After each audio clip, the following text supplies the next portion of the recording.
நீங்க 3 மணி நேரம் இவங்க மூஞ்செல்லாம் பார்த்துட்டே இருக்கணும் சார். எல்லாரும் பேசுவாங்க சார், கேட்கற கேள்வி நீங்க கவனிச்சுட்டே இருக்கணும்னா அவருக்கு என்னப்பா இது, நான் பாட்டு எவ்வளவு ஜாலியா எப்படி இருக்க வேண்டியவன், நான் சினிமால ஆடிட்டு பாடிட்டு இருக்க வேண்டியவன், அது மாதிரிதான் இருக்கு. விஜய் அவர்களுக்கும் இன்னைக்கு ஸ்கிரிப்டா நாங்க என்ன கொடுக்குறோமோ அதை மட்டும் நீங்க பேச சொன்னா போதும் சார். நீங்க இடையில இருந்துட்டு பேச வேண்டிய அவசியம் இல்ல. நிறைய பேர் ஏதோ விஜய் அவர்களின் ஆட்சின்னு சொல்லிருக்காங்க. இல்லை, நான் மறுபடியும் சொல்றேன், ஜான் ஆரோக்கியசாமி அவர்களின் ஆட்சி, ஜான் ஆரோக்கியசாமி அவர்களின் கட்சி, ஜான் ஆரோக்கியசாமி அவர்கள் ஆட்சி. அவர் தான் இன்னைக்கு வரைக்கும் பண்ணிட்டு இருக்காரு.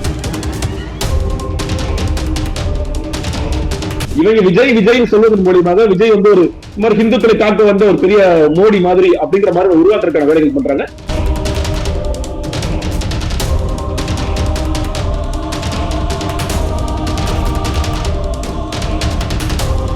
சார் இப்ப எனக்கு என்ன கேள்வினா, இப்ப கல்லூரி மாணவர் கொல்லப்பட்டிருக்காரு, அது உயர்கல்வித்துறை அமைச்சருங்கிற அடிப்படையில விஸ்வநாதனால பேச முடியும். அவர் ஒரு எக்ஸ்பீரியன்ஸ்டு பொலிட்டீஷியன்ஸ் தான், அவருக்கு அந்த இஷ்யூஸை எப்படி ஹேண்டில் பண்ணலான்னு கூட ஓரளவுக்கு தெரியும். ஆனா அவரை கூட அந்த இடத்துல வாய்ஸ் டவுன் பண்றது, வன்னியரசு மாதிரியான ஓரளவுக்கு மெச்சூர்ட் ஆட்களையும் வாய்ஸ் டவுன் பண்றதுலாம் எப்படி நம்ம புரிஞ்சுக்கிறது?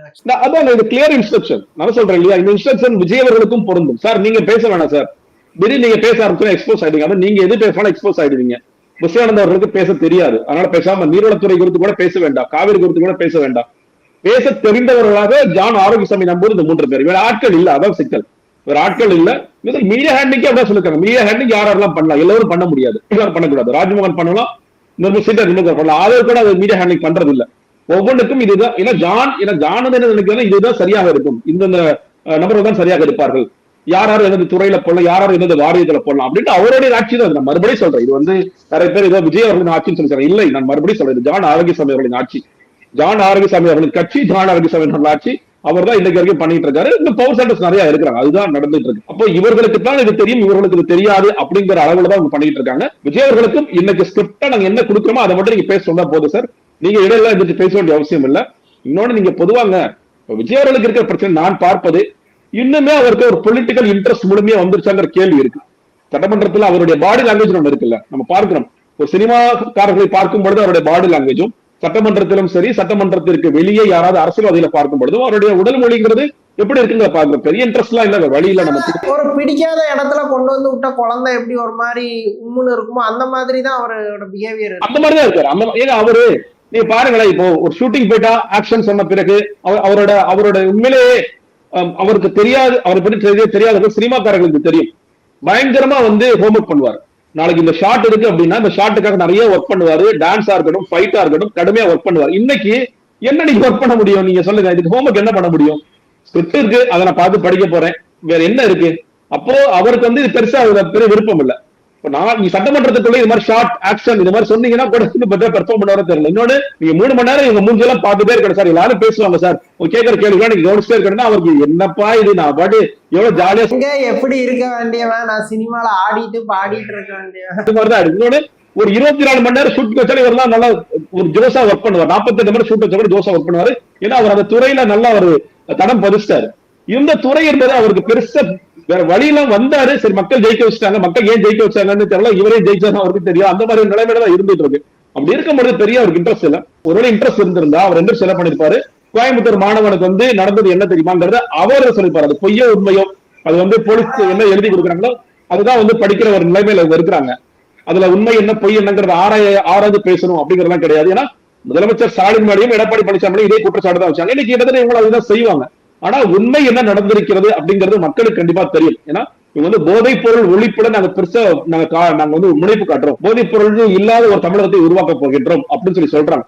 அந்த தரவுகள் வந்து இவங்கள்ட்ட இருக்கு அப்படிங்கிறத இன்னைக்கு உதயநிதி ஸ்டாலின் வந்து சொல்றாரு. நீங்க ரொம்ப சிம்பிளா ஒரு கேள்வி கேட்கிறேன்.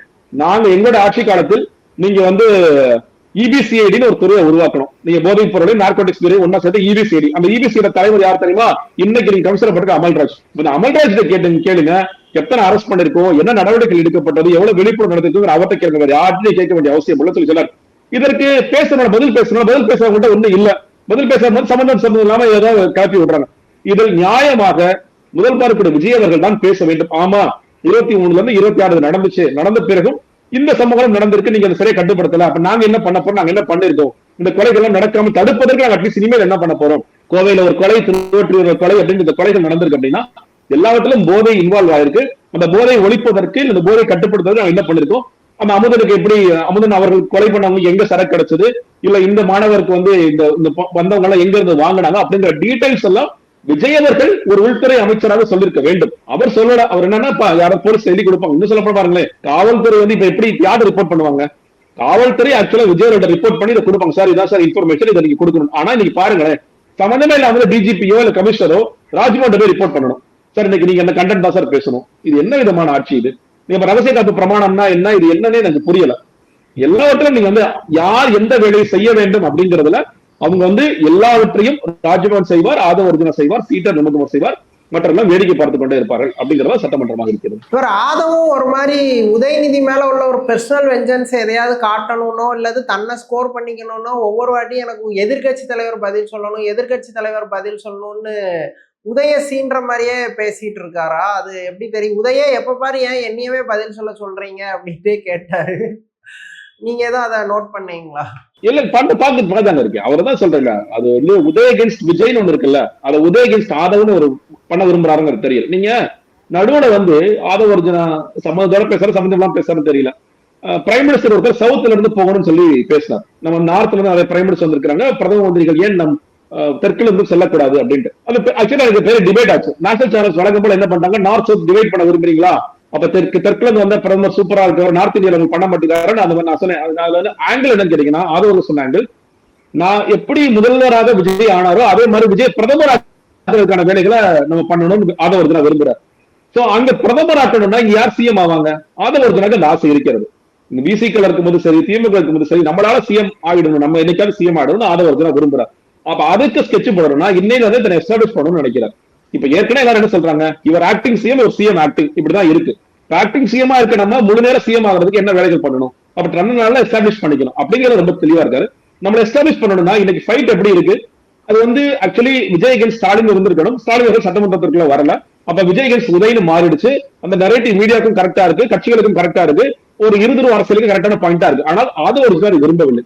எனக்கு வந்து ஆதவ அகேன்ஸ்ட் உதயன்னு மாறணும் அப்படின்னு அவர் ஒரு ஸ்கெட்ச் பண்றாரு. இந்த ஸ்கெட்ச் போடுறபடி இதை மாத்துறதுன்னா நம்ம என்ன பண்ணணும், எதிர சிலர் சேர்ந்துகிட்டே இருக்கணும். சேர்ந்ததன் மூலியமாக பார்ப்பா விஜய் அவர்கள் கூட சொல்லாத பதிலையும் கேட்காத கேள்வியும் ஆதவ கேட்கிறார் பார்ப்பா அப்படின்னு. ஆனா இவர் மறக்கின்ற விஷயங்கள் என்ன தெரியுங்க, என்ன தெரியுமா, இல்ல எல்லோருக்குமே இந்த வாக்குகள் மறுபடியும் இது ஆதவ அர்ஜுனா கிடைத்த வாக்குகளா இல்லை, விஜய்ங்கிற ஒருத்தருக்கு, விஜய்ங்கிற சினிமான்னு சொல்றோம், விஜய்ங்கிற சினிமா நடிகருக்கு கிடைத்த வாக்குகள் தான் இதெல்லாம். விஜய் இல்லாம நம்ம ஜெயிச்சிட முடியுமான்னு கேட்டீங்கன்னா இல்ல. மக்கள் அவங்களை டெபாசிட் கூட வாங்க விட மாட்டாங்க. சொல்லப்பட இந்த பெர்ஃபார்மன்ஸ் திரும்ப மதிப்பிடும் பொழுது எந்த அளவுல கட்சிகள் ஜெயிக்கும், எந்த அளவுக்கு எம்எல்ஏக்களை மறுபடியும் உருவாங்க கேள்வி கேட்டுக்காக டைம் இருக்கு. பட் இதை அவர் ஒரு நெரேட்டிவ் உருவாக்க விரும்புறாருல, இந்த நெரேட்டிவ் என்னதான் உருவாக்கினாலும் அது சக்சஸ் ஆகுமான்னு கேட்டீங்கன்னா சக்சஸ் ஆவதற்கான வாய்ப்புகள் ரொம்ப ரொம்ப குறைவு. நீங்க அதுக்குதான் என்ன பண்றாங்கன்னு கேட்டீங்கன்னா, நம்ம சொன்ன மாதிரி பிரைம் மினிஸ்டர் விஜய் பண்றதுதான் நிறைய இன்ஸ்டாகிராம் இன்ஃபுளுசர்ஸ் நார்த்ல இறக்கி விட்டுருக்காங்க. தளபதி Vijay what is he doing, you know, he is the man, he is the miracle அப்படின்னு சொல்லி என்னென்னமோ சமூகத்துல நிறைய வீடியோ சொல்லி, யாரா நீங்க எல்லாம், உங்களுக்கு எங்களுக்கு என்னடா சம்பந்தம் அப்படிங்கிற மாதிரி நம்ம பார்த்துட்டு இருக்கோம். விஜய் செஞ்சது எங்களுக்கே தெரியல, உங்களுக்கு எப்படா தெரிஞ்சது? தெரியுதுங்கிற இன்னொன்னு ஒண்ணு இல்ல, இந்த பேசுற இன்ஸ்டாகிராம் இன்ஃபுளுசர்ஸ் எல்லாம் இவங்க விஜய் சொல்வதன் மூலியமாக விஜய் வந்து ஒரு மாதிரி ஹிந்துக்களை காக்க வந்து ஒரு பெரிய மோடி மாதிரி அப்படிங்கிற மாதிரி உருவாக்குறதுக்கான வேலைகள் பண்றாங்க. ஆதவர்கள் அந்த நரேட்டிவ்ல ரொம்ப ஸ்ட்ராங்கா இருக்காரு. அந்த நரேட்டிவ் உருவாக்குறதுக்காக இந்த வேலையை பார்த்துட்டே இருக்காரு. சார், இந்த கவர்மெண்டோட எல்லண்டோ இஷ்யூவை பத்தி பேசணும். இப்போ லாஸ்ட் ஃபியூ டேஸாவே இந்த மெயினா இந்த கஞ்சா ரிலேட்டடா ஒரு நார்மல் பர்சனை கும்பல் கொலை பண்றது அப்படிங்கிறது வந்து அதிகரிச்ச மாதிரி தெரியுது. தொடர்ந்து ஒரு லாஸ்ட் ஃபியூ டேஸ் மட்டும் இல்ல, அந்த கவர்மெண்ட் ஃபார்ம் ஆனதுல இருந்தே தொடர்ந்து கொலைகள் வந்து இதுக்கு ப்ரீவியஸ் கவர்மெண்ட்ல இருந்ததை விட அதிகமா தெரியுது. உண்மையில அந்த அளவுக்கு எல்லண்டோ சீரழிஞ்ச நிலையில இருக்குதா, எப்படி பாக்குறீங்க? ஆமாங்க, நீங்க போதைப் பொருள் தடுப்புக்கு நாங்க வந்து ஸ்பெஷலா சில வேலைகள் பண்றோம்னு சொல்லி சொன்னாங்க. அந்த வேலைகள் நடக்கிறதா அப்படிங்கிறது ஒரு பெரிய கேள்வியாகத்தான் இருக்கிறது. நீங்க என்னன்னா, நீங்க இந்த சோர்ஸ் எல்லாம் தடுப்பதற்கான வேலைகளை பார்க்கணும். இது வந்து மாநில அரசாங்கம் மட்டும் நடத்தினா முடியுமான்னு கேட்டீங்கன்னா முடியாது. மத்திய அரசாங்கத்தோட இன்னொன்னு நிறைய வேரியஸ் ஃபார்ம்ஸ்ல போதை வந்துருச்சு. நீங்க வந்து எக்கச்சக்க ஃபார்ம்ஸ்ல இருக்கு, ஊசியா இருக்கு, மாத்திரையா இருக்கு, கஞ்சாவா இருக்கு, மெத்து இருக்கு, என்னென்னமோ வகைகள்ல இருக்கு. இன்னொன்னு இது வந்து பொருளாதாரத்தில் பின்தங்கியவர்களாக இருக்கலாம், இல்ல பொருளாதாரத்தில் முன்னேறலா இருக்கலாம், எல்லாரும் வாங்கக்கூடிய, எல்லாரும் பழகி கொள்ளக்கூடிய ஒன்றாக இருக்கிறது. காலேஜ் போறவங்க, காலேஜே போகாதவன், பள்ளிக்கூடம் பக்கம் போகாதவன், குடிசையில இருக்கிறவன், கோபுரத்துல இருக்கிறவன் எல்லாருமே வாங்குறாங்க அப்படிங்கிற ஒரு நிலையில இருக்கு. அப்ப இதை கட்டுப்படுத்துறது அப்படிங்கிறதுக்கு ரொம்ப தீவிரமாக வேலைகள் செய்யணும். அந்த போதை தடுப்புக்காக இவர்கள் எவ்வளவு தூரம் தீவிரமா வேலை செய்யறாங்க. ஒண்ணுல அருணாட்சி காலத்தில் கஞ்சா வேட்டை 1, கஞ்சா வேட்டை 2, கஞ்சா வேட்டை 3 தான் நடத்துனாங்க. ஆனா நான் ஒரு கேள்வி கேட்டேன், கஞ்சா வேட்டை 1ல ஒழுங்கா சஸ்பெண்ட் எது கஞ்சா வேட்டை 2 நடத்துறீங்க? சிக்கல் எங்க தெரியுமா எழுது? ஒருத்தர் நீங்க கைது பண்றீங்க, கைது பண்ண நீங்க என்ன ஆயிடுச்சு கேட்டீங்கன்னா, கோர்ட்டை பொறுத்த வரைக்கும் ப்ராசஸ் இஸ் தி பனிஷ்மெண்ட். அவனை வந்து இந்த சார்ஜ் ஷீட் எல்லாம் போட்டு போலீஸ் செய்வாங்களாங்கிறது தெரியல. அவனுக்கு ஆக்சுவலா ஒரு 10 வருஷம் தண்டனை கொடுக்கணும். அது அந்த இடத்துல கேஸ் போகுமாங்கிறது தெரியல. நான் ஒரு 30 நாள் ஜெயில வச்சிருக்கேன், அப்புறம் பெயில் வாங்கிட்டு ஓடணும். இதுதான் கோர்ட் பார்க்குது. கோர்ட் இப்படிதான் பிஹேவ் பண்றாங்க. எப்படி சார்ஜ்ல போட போறதில்ல போலீஸ். உண்மையில் விஜய் கவர்மெண்ட் வந்து இந்த கஞ்சா பிரச்சனையை தடுக்கணும்னு நினைச்சாங்கன்னா, இது வரைக்கும் யாராரு மேலாம் குற்றம் பதியப்பட்டிருக்கிறதோ அந்த குற்றவாளிகள் மேலெல்லாம் நீங்க குற்றப்பத்திரிகை தாக்கல் பண்ணுங்க, கோர்ட்ல கொண்டு போய் நிப்பாட்டுங்க. கோர்ட்ல நல்ல லாயர்ஸ் வச்சு, நான் மறுபடியும் சொல்ல டிவிக்கு லாயர்ஸ் இல்ல, வேற ஊர்ல தான் ஆளை கூட்டிட்டு வாங்க. டிவிக்கு லாயர்ஸ் இல்லாம இல்ல பரவாயில்ல, டிஎம்கே கூட கடன் வாங்கி, ஏடி கூட கடன் வாங்கிக்கங்க. அந்த லாயர்ஸ் வச்சு வாதாடி, அரசுக்காக வாதாடி இவங்களெல்லாம் எப்படி சிறைக்கு தள்ள முடியுங்கிறத பாருங்க. 10 வருஷம் தண்டனை வாங்கி கொடுங்க, 5 வருஷம் தண்டனை வாங்கி கொடுங்க. அதுல யாரும் அதே இடத்துல அப்பாவிகள் யாரும் மாட்டாம நிரபராதிகளை விட்டுருங்க. இந்த வேலையை நீங்க பண்ணாத வரைக்கும், ஏன்னா நான் நிறைய ஏரியால பழகிருக்கேன் சென்னையில எல்லாம். ஒரு காலத்துல யூசரா இருந்தவன், அதாவது கஞ்சா பொட்டில போய் வாங்கிட்டு கஞ்சாவை அடிச்சுட்டு 10 கிராம் வாங்குறவன் 15 கிராம் வாங்குறவன் இன்னைக்கு எல்லாரும் வியாபாரியா மாறி நிக்கிறான். நல்ல தொழிலா இருக்கு. 15 கிராம் வாங்குற இடத்துல 1 கிலோ வாங்கி வச்சு நம்ம சப்ளை பண்ணலாங்கிற இடத்துக்கு மாறி இருக்கான்.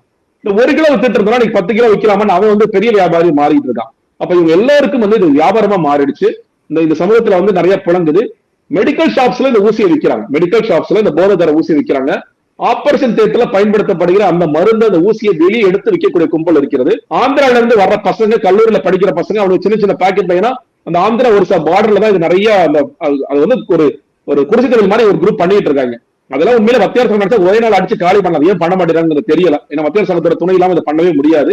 மாநில அரசாங்கம் மத்திய அரசு சேர்ந்து பண்ண வேண்டியது இருக்கு. அது ஏஓபி பார்டர் நிறைய நடந்துகிட்டு தான் இருக்கு. அந்த சின்ன சின்ன பாக்கெட்ஸை எடுத்துட்டு வந்து ஆந்திரா பசங்க எல்லாம், நான் ஒட்டுமொத்த ஆந்திரா பசங்க தப்பா எடுத்துக்காதீங்க, அது சில ஆந்திரா பசங்க அதை வாங்கிட்டு வந்து காலேஜஸ்ல நீங்க வந்து அந்த ஈசிஆர் காலேஜ்ல விற்கிறாங்க. அந்த கட்சியில இருக்கு. அப்ப நீங்க மல்டிபிள் அட்டாக்ஸ் இதை பண்ணாம நீங்க இந்த போதையை ஒழிக்க முடியுமானா ஒழிக்க முடியாது. அதுக்கு நிறைய வேலைகள் பண்ணணும். காவல்துறை கருப்பாடுகளை ஒழிக்கணும். இவ்வளவு வேலைகள் செய்ய வேண்டிய அவசியம் இருக்கிறது. இதெல்லாம் செய்யக்கூடியது யாருன்னு கேட்டீங்கன்னா, இந்த துறையை தன் கையில் வைத்திருக்கக்கூடிய உள்துறை அமைச்சரான திரு விஜய் அவர்கள் இதற்கு எவ்வளவு தூரம் கூடுதலாக அக்கறை கொடுக்கிறார். சொல்லார் எஸ்பி மாநாடு போட்டிருக்கேன், டிஎஸ்பி மாநாடு போட்டோம், ஐஎஸ் ஐபிஎஸ் மாநாடு போட்டோம், இதெல்லாம் போட்டீங்க. ஓகே, டெய்லி டேட்டாவும் ஸ்டேட்டஸா எனக்கு இது பண்ணிருக்கோம், இது பண்ணல, இதை ஒழிச்சிருக்கோம், இதை ஒழிப்பதற்கான நடவடிக்கை நடந்திருக்கு அப்படிங்கிற அளவுக்கு ரொம்ப தீவிரமாக செயல்பட வேண்டிய அவசியம் இருக்கிறது. இல்லைன்னா இது பெருகிட்டே தான் இருக்கும். ஏன்னா இது போதையை போட்டா, கஞ்சாவை போட்டாலே எவ்வளவு கொடூரமா மாறிட்டு இருக்காங்க இந்த பசங்க அப்படிங்கிறத பார்க்கின்றோம். அவங்களோட வாழ்க்கையின் தொலைச்சி, குடும்பத்தோட வாழ்க்கையின் தொலைச்சி ரொம்ப மோசமா போயிட்டு இருக்காங்க. அரசாங்கம் தீவிரமான செயல்பாடுகளை காட்ட வேண்டிய நேரம் இது. இந்த சட்டவிரோத கும்பல் ஏதோ ஒரு வகையில இந்த கவர்மெண்ட்டை வந்து ஒரு வீக் கவர்மெண்டா பாக்காங்களா, நம்ம இங்க கொஞ்சம் ஆட்டம் காட்டிடலாம் அப்படிங்கிற ஒரு உளவியல் கிரியேட் ஆக ஆரம்பிக்குதா? அதாங்க, நீங்க நடவடிக்கை ஸ்ட்ராங்கா இல்லாட்டி அப்படிதானே நினைப்பாங்க. நீங்க வந்து போதைப் பொருளை ஒழிப்பதற்கு இத்தனை பேரை நாங்க அரெஸ்ட் பண்ணிருக்கோம். அரெஸ்ட் பண்ணது மட்டும் இல்லாமல் அடுத்தடுத்த கட்ட நடவடிக்கை எடுத்துட்டு போயிருக்கோம். பழைய குற்றவாளிகள் எல்லாத்தையும் கைது பண்ணிருக்கோம், கைது பண்ணி எடுத்திருக்கோம். போதைப் பொருள் எங்க இருந்து வருது நான் சோர்ஸ் சொல்லும் பொழுது நீங்க எந்த இடத்துல இருந்து உருவாகுது, ஆந்திரால இருந்து, அதெல்லாம் கூட இல்ல. நான் சொல்றது இந்த உள்ள சர்க்கிள் நடக்குது இல்ல, ஒரு சின்ன சின்ன வியாபாரிகள் சேர்ந்து இன்னும் சில வியாபாரிகளை உருவாக்குறாங்கல்ல, அந்த மாதிரி அந்த இடைத்தரகர்கள் அவங்கள தூக்குற அளவுக்காக வேலை பார்த்திருக்காங்களா, வேலை பார்க்கலாம். இந்த இடைத்தரகளை தூக்கி நீங்க எனக்கு சில ஏரியாக்கள்ல நான் ஏரியா சொல்ல, நீங்க வந்து கைது பண்ணி இந்த பசங்க எங்கெல்லாம் வாங்குறாங்களோ அவங்கள தடுக்க வேண்டிய வேலைகள் நிறைய இருக்கு. அது காவல்துறை எடுத்து நிச்சயமா பண்ணலாம். ரொம்ப தீவிரமா எடுத்துட்டு பண்ணல. அப்ப என்ன நடப்பா, அப்பா ஒண்ணு பிரச்சனை இல்லப்பா, விஜய் கவர்மெண்ட் நம்மள கைது பண்ண மாட்டாங்க, அப்ப நம்ம வியாபாரத்தை கண்டினியூ பண்ணாம கண்டினியூ பண்ணிக்கலாம். நீங்க பொருள் பாக்கெட் போட்டு விற்கலாமா, பாக்கெட் போட்டு விற்கலாம். எந்தெந்த இடத்துல கிடைக்கும் அப்படிங்கிறது இந்த பயனாளர்களுக்கும் தெரியுது, விற்கிறவனுக்கும் தெரியுது. வெவ்வேறு ஃபார்ம்ஸ்ல வித்துட்டே தான் இருக்கான், வாங்கி யூஸ் பண்ணிட்டே தான் இருக்கான். கல்லூரிகள் நடக்குது, எல்லா இடம் நடந்துட்டு தான் இருக்கு. அப்போ நீங்க தீவிரமான ஒரு வேட்டையாடணும். அந்த வேட்டையை வந்து சும்மா பேருக்கு இல்லாம அடுத்தடுத்த கட்டத்தை கொண்டு போனோம். சில பேர் பெரிய வியாபாரிகளா இருந்தவங்கள சொத்துக்களை முடக்கணும், அவனோட சொத்துக்களை காலி பண்ணும். இப்படி நீங்க சொன்னீங்கன்னா அவன் பயப்படுவான், தொழில் விட்டு வெளியேறுவான். நீங்க கைது பண்ணி தண்டனை வாங்கி கொடுக்காம ஒரு 10 நாள் 15 நாள் சிறையில் வச்சீங்கன்னா, அவன் சின்ன வியாபாரி இருந்தவன் என்ன பண்றான், அப்ப நம்ம ஜெயிலுக்கு போயிட்டோம், ஒரு தடவை ஜெயிலுக்கு போயிட்டோம், நீ 10 தடவை ஜெயிலுக்கு போனாலும் பிரச்சனை இல்ல, நல்ல ஒரு லாயரை பிடிச்சி வச்சுக்கோ. அதுக்கு லாயர்ஸ் இருக்காங்க. ஏன்னா நம்ம ஊர்ல லாயர்ஸ் நிறைய பேர் வேலையே இல்லாம இருக்கிறாங்க. இன்னும் ஒரு லாயர்ஸ் பிடிச்சி வச்சுக்கிட்டு, சார் அப்ப நான் உள்ள போறேன், பெயில் போட்டு எனக்கு வெளியே எடுத்து கொடுத்துருங்க, நான் என்ன ஃபீஸோ நான் கொடுத்துறேன் அப்படின்னு ஒரு இடத்துக்கு போறாங்க. அப்போ நீங்க கைது பண்ணி இவங்களெல்லாம் நிறைய பேர் கைது பண்ண வேண்டிய அவசியம் இருக்கு, ஒரு பயங்கர வேட்டையாட வேண்டிய அவசியம் இருக்கு. இதெல்லாம் செஞ்சீங்கன்னா தான் இதுக்கு ஒரு குறையும். அது வரைக்கும் ஒரு தைரியமாக சுத்திட்டு இருப்பாங்க. அதோட ஒரு வீக்கான கவர்மெண்ட், வீக்கான போலீஸ் போர்ஸ் அப்படின்னு நினைப்பாங்க. சார், இது சுதந்திர தினத்துல வந்து த்ரிஷா அவர்களுக்கு கொடுத்த முக்கியத்துவம் வந்து பெரிய சர்ச்சையாச்சு. தேவைக்க தொண்டர்கள் விர்ச்சுவல் வாரியர்ஸே கடுப்பாகி நோ டு த்ரிஷா அப்படின்னு சொல்லி ஒரு ஹேஷ்டேக்கை நேற்று ஃபுல்லாக ட்ரெண்ட் பண்ணக்கூடிய அளவுக்கு இஷ்யூ ஆயிருக்கு. உண்மையில த்ரிஷாவை அப்படி ஒரு பொது வெளியில இந்த மாதிரி கொண்டு வர்றதுக்கு இந்த இப்போ சீரியஸான இஷ்யூஸ் நடக்கும்போது ஒரு டேக் டைவர்ஷன் ஸ்ட்ராட்டஜியா யூஸ் பண்றாங்களா, இல்ல மக்கள் என்ன நினைச்சா என்ன, நான் பண்றதுதான் பண்ணுவேன், எனக்கு புரோட்டோகாலும் கிடையாது, எதுவுமே கிடையாது, என் இஷ்டத்துக்கு தான் இருப்பேன் அப்படிங்கிற ஒரு மென்டாலிட்டியா எப்படி பாக்குறீங்க? இல்லங்க, நீங்க கேட்டீங்க விர்ச்சுவல் வாரியர்ஸ் ஹேஷ்டேக் வந்து நோட்டு த்ரிஷாவா, நோட்டு விஜய் தானே போடணும். ஏங்க விஜய் நினைக்காம, இல்லங்க நான் என்ன கேக்குறேன், நான் என்ன சொல்றேன், விஜய் வந்து இன்வைட் கொடுக்கல. விஜய் வந்து ஏன்னா ஃபர்ஸ்ட் ரோல யாரை உட்கார வைக்கணுங்கிறதுக்கு ஒரு டீம் இருக்கு. நீங்க யார் கெஸ்ட் இன்வைட்டுக்கு ஒரு டீம் இருக்கு. இந்த டீம்னா நான் சொல்றது ஏதோ சாதாரண கான்ஸ்டபிலிட்டி போர்ஸ் இல்ல, ஐஏஎஸ் ஐபிஎஸ் டீம் இது. ஏன்னா ஒரு சிஎம் ஃபங்க்ஷன்ல சிஎம் பக்கத்துல வந்து பார்க்க போறாங்க, ஒரு கொடியேற்ற பக்கத்துல பார்க்க போறாங்கன்னா கெஸ்ட் இன்வைட்டுக்கு ஒரு டீம் இருக்கு. இப்ப நீங்க ஐஏஎஸ் ஐபிஎஸ் ஆபீசர்ஸ்ட நீங்க ஃபேமிலிக்குன்னு சொல்லிடுறாங்க சார், ஃபேமிலி அப்பா வருவாரு, எஸ்ஐ சார் வருவாரு, அம்மா சோபா அம்மா வருவாங்க, அவங்களோட சில ரிலேட்டிவ்ஸ் கசின்ஸ் எல்லாம் வருவாங்க அப்படிங்கிறது ஓகே. சரி சார் லிஸ்ட் எல்லாம் போட்டோம், அதோட சேர்த்து திரிஷா பேரை எழுதிக்கங்க அப்படின்னு சொல்லி சொன்னா அந்த ஐஏஎஸ்ஓ ஐபிஎஸ்ஓ போய் அம்மா சிஎம் உங்களை வர சொல்லிருக்காருமா, அம்மாவோ சின்னம்மா என்ன பேர் சொல்லி கூப்பிடுறாங்கன்னு தெரியல, அம்மா நீங்க வந்துருக்கம்மா, நீங்க வந்து முதல்ல ரோல உட்காரணும்னு சிஎம் ஆசைப்படுறாருமா. இது நான் சும்மா இதான் சொல்லல. இப்படி நீங்க விஜய் அவர்கள் சொல்லாமல் இது நடக்கக்கூடிய வாய்ப்புகளே கிடையாது. பாரு விஜய் அவர்கள் சொல்லலைங்க, திடீர்னு திரிஷா கிராஸ் பண்ணி வர்றாங்க, போலீஸ் சாரி மேடம் இன்வைட் இல்ல மேடம், வேணா அந்த சேர்ல உட்காந்து நீங்க வேடிக்கை பார்க்க அப்படித்தானே சொல்லி சொல்லுவாங்க. மேடம் வாங்க மேடம், நீங்க ரத்தன கம்பளம் விரிக்கிற மாதிரி விரிச்சு கூட்டிட்டு வந்து போகும்போது புஷி ஆனந்த் வந்து எஸ்ஏசிக்கு கூட வணக்கம் வைக்கல, த்ரிஷாக்கு வணக்கம் வச்சுட்டு போனாரு. அவர் தெரியும்ல அடுத்து யார் தியாக தலைவிங்கிறது தெரியும்ல அவருக்கு. அப்ப அந்த வேலையை கரெக்டா பார்க்கணுமா இல்லையா? அப்போ நீங்க விஜய் அவர்கள் சொல்லாமல் இது நடக்கக்கூடிய சாத்தியம் இருக்கிறதா? சாத்தியம் இல்ல. முதல்ல கொடியேற்றுறாரு, நான் போய் பார்க்கணும், அவருக்கு ஒரு ஆசை இருக்கு, இவங்களுக்கு ஒரு ஆசை இருக்கு, அப்படிதான். அப்படி இருக்கும் பொழுது நீங்க வந்து இது எவ்வளவு பெரிய பேசு பொருளாக மாறும் அப்படிங்கறத அவர் புரிஞ்சிருக்கணும். ஆனா மறுபடியும் சொல்றேன், விர்ச்சுவல் வாரியர்ஸ்க்கு உண்மையிலேயே விஜய் அவர்கள் மேல அக்கறை இருந்தா நீங்க செய்ய வேணா. முதல்லையும் வந்து டைவர்ஸ் கேஸ் வரும் பொழுதும் சங்கீதா அவர்களை போட்டு அடிச்சானுங்க. அப்பயும் வந்து த்ரிஷா அவர்கள் பிறந்த நாள் ட்வீட் போட்டா த்ரிஷா போட்டு அடிக்கிறாங்க. அவங்க கப்பல்ல அவங்க போனாருன்னா கப்பல் கையை பிடிச்சு இழுத்துட்டு போனாங்களா? நீங்க ஒரு பக்கம் வந்து இன்னைக்கு வரைக்கும் சொல்லி காமிச்சிட்டே இருக்கிறாங்க. நீங்க வந்து கள்ளக்குறிச்சி கள்ளச்சாராய நடக்கும் பொழுது விஜய் அவர்கள் என் பிறந்த நாளை கொண்டாடாதீர்கள் சொல்லி சொன்னாரு. ஆனால் அதே அன்று கப்பல்ல இவரும் த்ரிஷாவும் இருந்த போட்டோ த்ரிஷா ரிலீஸ் பண்ணாங்க. அப்ப எங்களுக்கு ஒரு நியாயமானு சொல்லி கேட்டாங்க. அன்னைக்கும் விர்ச்சுவல் வாரியர்ஸ்க்கு என்ன எப்படி பேசுவாங்க நமக்கு தெரியும். அன்னைக்கு த்ரிஷாவுக்கு கெட்ட பேரெல்லாம் உருவாக்கி கெட்ட வார்த்தைகளை போட்டு அப்படிதான் போட்டு அடிச்சாங்களே தவிர விஜய் காப்பாற்றுற வேலைகளை பார்த்துட்டே இருக்கிறாங்க இவங்க.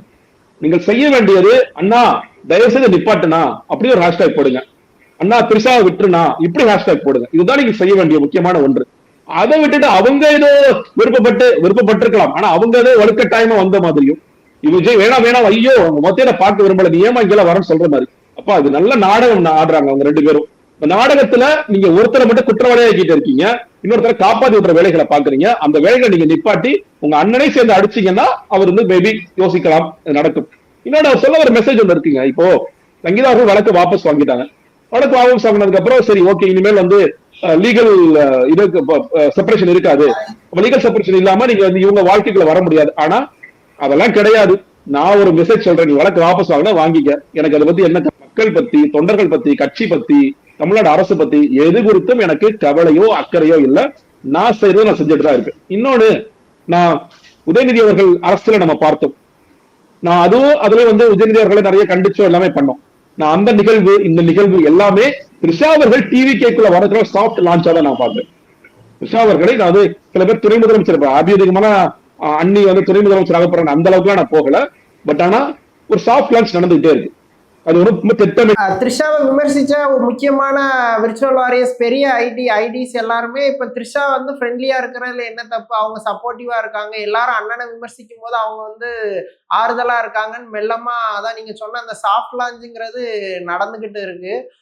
ஸோ எம்ஜிஆருக்கு எப்படி ஜெயலலிதா அவர்கள் வந்தாங்களோ அந்த மாதிரியான ரூட்ல தான் த்ரிஷாவோட ரூட் இருக்கு அப்படின்னு தான் நிறைய பேர் பாக்குறாங்க. உங்களுக்குமே அப்படியான வியூ தான் இருக்குதா? அதுல என்னன்னா, எம்ஜிஆர் அவர்களும் சரி ஜெயலலிதா சரி கடுமையாக உழைத்தார்கள், மக்களுக்காக உண்மையிலே உழைச்சாங்க. உழைத்த பிறகு மக்கள் அங்கீகரிச்சாங்க, நம்ம பார்த்தோம், மக்கள் அங்கீகரிச்சாங்க. அதற்கு பிறகு முதல்வரானார். இந்த சண்டையெல்லாம் ஜெயஜா சண்டையெல்லாம் நடந்துச்சு, அதற்கு பிறகு நடந்ததுங்க பார்த்தோம். ஆனால் இந்த விஷயத்துல விஜயும் உழைக்க தயாராக இல்லை, த்ரிஷா அவர்கள் உழைப்பார்களா நமக்கு தெரியாது. ஆனா மக்களுடைய ஆதரவை வச்சுக்கிட்டு எவ்வளவு அதை எப்படி வந்து கீழ்மைப்படுத்த முடியுமோ அந்த வேலைகளை பார்த்துட்டு இருக்காங்க அப்படிங்கிற பார்க்க முடியுது. சாஃப்ட் லான்ச் தான். நிச்சயமாக தாவேக்கவிற்குள் த்ரிஷா வருவார். நம்மளோட தலையெழுத்து அப்படித்தான் இருந்தால் த்ரிஷா அவர்களும் முதலமைச்சர் ஆவார். தமிழ்நாட்டோட தலையெழுத்து இப்படிதான் உங்களுக்கு த்ரிஷா முதலமைச்சர் ஆவார்னு தலையெழுத்து எழுதி இருந்துச்சுன்னா அதுவும் நடக்கும். யாரும் ஒண்ணு சொல்லிட முடியாது. அதுக்கான காட்சிகளும் அரங்கேறாங்க. மக்கள் இதே மாதிரி விஜய கண்மூடித்தனமா நம்பினா நம்ம மாண்புமிகு த்ரிஷா அவர்களையும் கூப்பிடக்கூடிய சூழல் வரதான் செய்யுங்கிறது கண்டிப்பா வருங்க. நான் சொல்ல நிச்சயமா வரும். இப்ப நீங்க வந்து நாங்க கட்சிக்குள்ள ஒரு கட்சிக்குள்ள வர்றாங்க, ஒரு ஐடி கார்டு எடுத்து போற டிவிக்கோட மெம்பர்ஷிப் கார்டு எடுத்து போடுறாங்கன்னு வச்சுக்கோங்களேன். என்ன தப்புன்னு கேட்பாங்க. லட்சக்கணக்கான மக்கள் சேர்றாங்க, அதுல இவங்களும் சேர்றாங்க, என்ன தப்பு அப்படிம்பாங்க. சரிப்பா, ஓகே.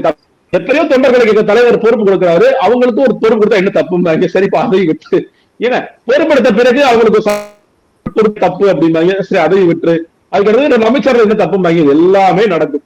எல்லாவற்றுக்கும் முட்டு கொடுக்கறதுக்கு இங்க ஒரு கும்பல் இருக்கு. அந்த கும்பல் வந்து சாஃப்ட் லான்ச் பண்ணி உள்ள கொடுக்குது. ஏன்னா இப்போ நீ குடும்பத்துக்குள்ள சேர்த்துக்க முடியாது. குடும்பத்துல சேர்த்துக்க முடியாது. என்ன, நான் சட்டமன்றத்துக்குள்ள சேர்த்துக்கிறேன், நான் அமைச்சரோட சேர்த்துக்கிறேன், அவ்வளவுதானே, சிம்பிளா முடிஞ்சிச்சு. ஏன்னா விஜய் போய் வாக்கு சேகரிச்சானா ஒரு வாக்களிக்கவும் தயாரா இருப்பாங்க.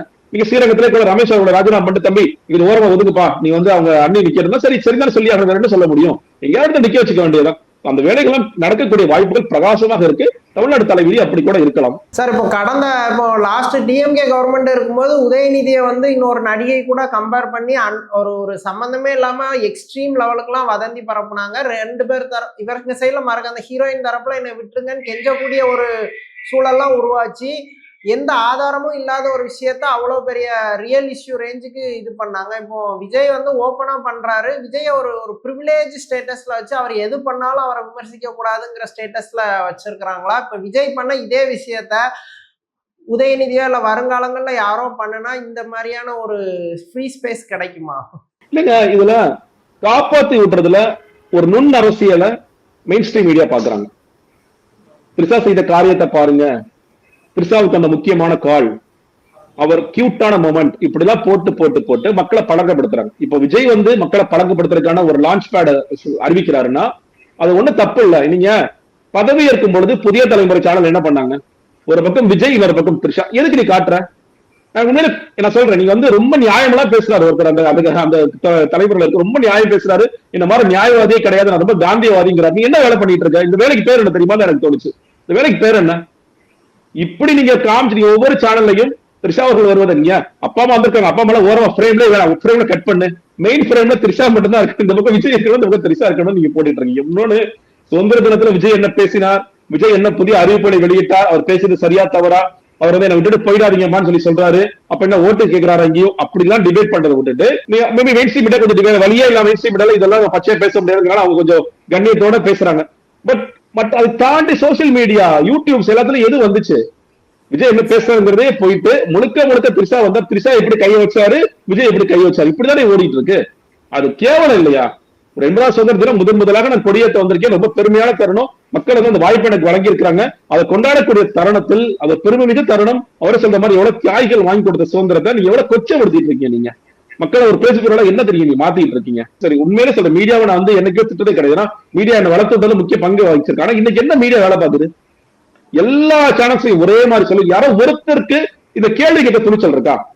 இந்த இடத்தில் த்ரிஷா என்ன செய்கிறார், இந்த கேள்வி இந்த வீழ்ச்சி கட்சி சார்ந்த நிகழ்வுகளா இருந்தா பரவாயில்ல, இது ஒரு அரசு நிகழ்வு, அதுவும் இப்ப சுதந்திர தினம் மாதிரி ரொம்ப இம்பார்ட்டன்டான ஒரு விஷயத்துல டிவோர்ஸ் வாங்காம ஒரு முதல்வர் வந்து அவருக்கு விருப்பமான ஒரு பெண்ணை கூட்டு வராருங்கிறது எவ்வளவு பெரிய அத்துமீறல்னு யாருக்கும் கேள்வியே கேட்க முடியலன்னா அது உண்மையிலே மீடியாவோட அவல நிலைன்னு தான் புரிஞ்சுக்கலாமா?